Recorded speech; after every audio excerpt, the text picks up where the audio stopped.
யாழ்ப்பாண மாவட்டத்தில் தற்போது பரவி வரும் எலிக்காய்ச்சல் நோயினால் இதுவரை 58 பேர் பாதிக்கப்பட்டுள்ளனர். இவர்களிலே பருத்தித்துறை சுகாதார வைத்திய அதிகாரி பிரிவில் 24 பேரும், கரவட்டி சுகாதார வைத்திய அதிகாரி பிரிவில் 24 பேரும், மருதங்கேணி சுகாதார வைத்திய அதிகாரி பிரிவில் 6 பேரும், சாவகச்சேரி சுகாதார வைத்திய அதிகாரி பிரிவில் 4 பேரும் இனங்காணப்பட்டிருக்கின்றார்கள். இதுவரை இந்த காய்ச்சலினால் யாழ்ப்பாண மாவட்டத்திலே 6 இறப்புகள் ஏற்பட்டுள்ளன. ஒரு இறப்பு முல்லைத்தீவு மாவட்டத்தைச் சேர்ந்தவர் யாழ்ப்பாணம் போதனா வைத்தியசாலையிலே உயிரிழந்திருக்கின்றார்.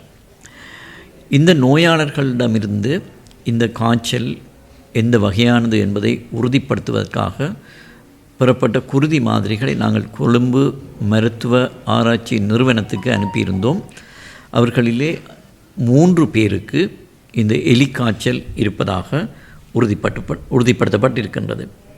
இந்த காய்ச்சல் பரவி வருகின்ற இந்த பிரதேசங்களிலே யாருக்காவது காய்ச்சல் ஏற்பட்டால் அது ஒரு நாள் காய்ச்சலாக இருந்தாலும் உடனடியாக அருகிலுள்ள வைத்தியசாலைக்கு செல்லுமாறு நாங்கள் கேட்டுக்கொள்கின்றோம். ஏனென்றால் அண்மை காலத்திலே நாங்கள் அவதானித்த இறப்புகளில் பெரும்பாலான இறப்புகள் காய்ச்சல் ஏற்பட்டு 5-6 நாட்களுக்கு பின்னர் வைத்தியசாலையில் அனுமதிக்கப்பட்டவர்கள் மத்தியிலே தான் கூடுதலான இறப்புகள் ஏற்பட்டிருக்கின்றது. எனவே தான் நாங்கள் வலியுறுத்தி கூறுகின்றோம், காய்ச்சல் ஏற்பட்டு 1-2 நாட்களுக்குள்ளே உடனடியாக வைத்தியசாலையில் அனுமதிக்கும்படி கேட்டுக்கொள்கின்றோம். தற்போது வைத்தியசாலைகளில் அனுமதிக்கப்படுகின்ற நோயாளர்களை அவதானிக்கும் போது பெரும்பாலானவர்கள் காய்ச்சல் ஏற்பட்டு 2-3 நாட்களுக்குள் உடனடியாக அனுமதிக்கப்படுகின்றார்கள். தற்போது இந்த காய்ச்சலுக்கு தடுப்பு மருந்துகள் வழங்கும் பணிகளும் ஏற்கனவே முன்னெடுக்கப்பட்டு வருகின்றன. குறிப்பாக இந்த ஆபத்து இலக்கினராக வயல்களிலே சேற்று நிலங்களில் வேலை செய்கின்ற விவசாயிகளுக்கு விவசாய திணைக்களத்தின் உதவியோடு கிராம மட்ட விவசாய குழுக்கள் மூலம் தடுப்பு மருந்து வழங்கும் பணிகளை நாங்கள் ஆரம்பித்திருக்கின்றோம்.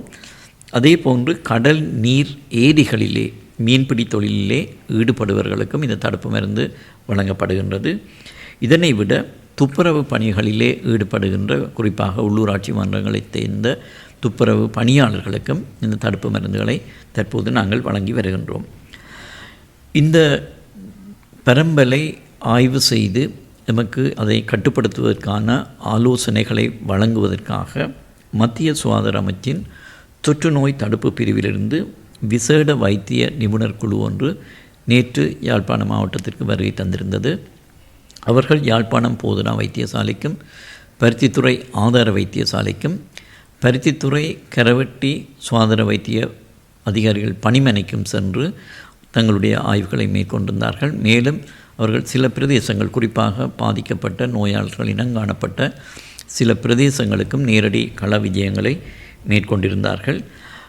இதற்கு மேலதிகமாக மேலும் ஒரு விசேட வைத்திய நிபுணர் குழு ஒன்று கொழும்பு தொற்றுநோய் தடுப்பு பிரிவிலிருந்து இன்று வருகை தர இருக்கின்றார்கள். அவர்களும் நாளை முதல் இந்த கள ஆய்வுகளை மேற்கொள்ள இருக்கின்றார்கள். அவர்களது ஆய்வின் முடிவிலே இந்த பரம்பலை கட்டுப்படுத்துவது சம்பந்தமான ஆலோசனைகளை எங்களுக்கு வழங்க இருக்கின்றார்கள்.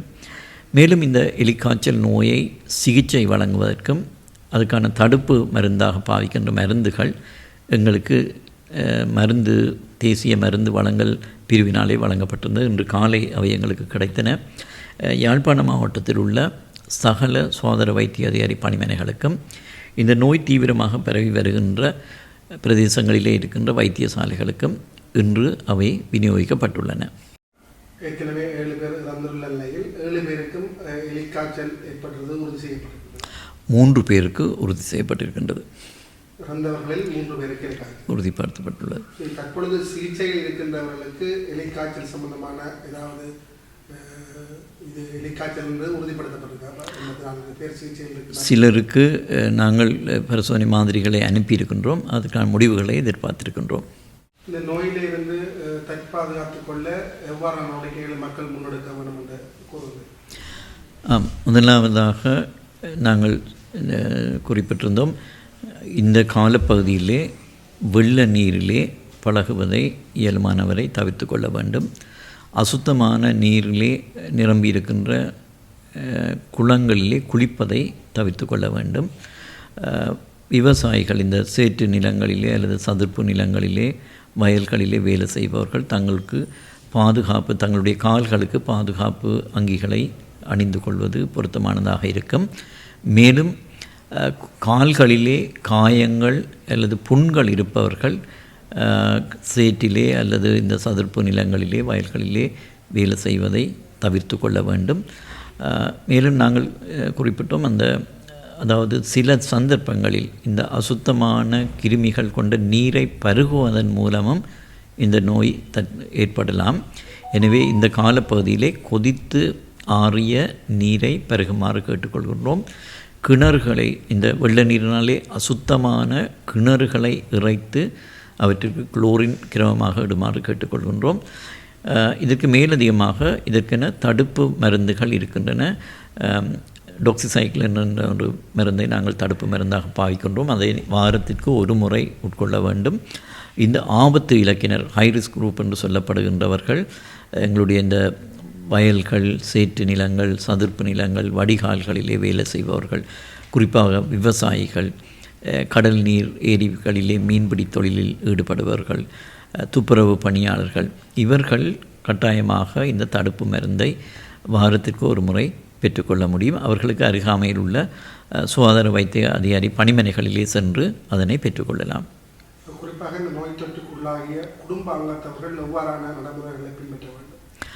உண்மையிலே இந்த நோய் ஒரு மனிதனிலிருந்து நேரடியாக இன்னொரு மனிதனுக்கு தொற்றுவதில்லை.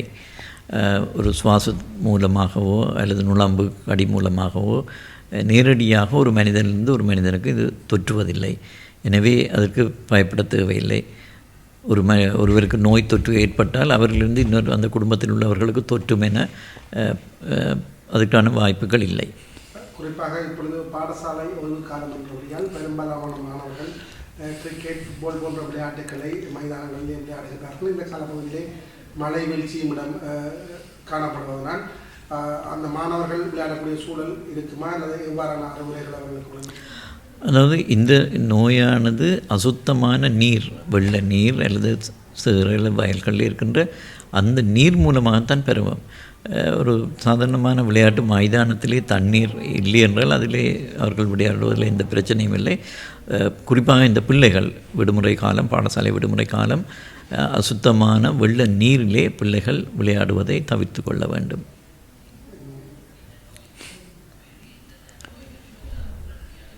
இந்த குறிப்பிட்ட இந்த எலிக்காய்ச்சல் நோய் வேறு நோய் தாக்கங்களோட உள்ளவர்களுக்கு வீரியமாக பரவக்கூடிய சந்தர்ப்பம் இருக்கா? ஏற்கனவே சிறுநீரக பாதிப்பு, ஈரல் பாதிப்பு உள்ளவர்களுக்கு இந்த நோய் ஏற்படும் போது அதன் தாக்கம் அதிகமாக இருக்கும். அவர்கள் எவ்வாறான இல்லை, அவர்கள் ஏற்கனவே நாங்கள் குறிப்பிட்ட நோய் தடுப்பு முறைகளை பின்பற்றி கொள்ள வேண்டும்.